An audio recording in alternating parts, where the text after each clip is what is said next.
Noong ika-29 ng Setyembre taong 1961, si Julia Gillard, former Australian politician na nagsilbi bilang ika-27 na punong ministro ng Australia mula 2010 hanggang 2013, at naging pinuno ng Australian Labor Party, ay isinilang sa Barry, Wales. Dati din siyang nagsilbi bilang 13th Deputy Prime Minister ng Australia mula 2007 hanggang 2010, sa ilalim ng punong ministro na si Kevin Rudd. Siya ang una at tanging babae na humawak ng parehas na posisyon sa kasaysayan ng Australia.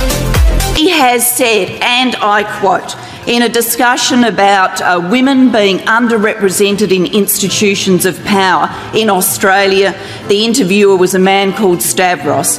The leader of the opposition says, if it's true, Stavros, that men have more power, generally speaking, than women, is that a bad thing?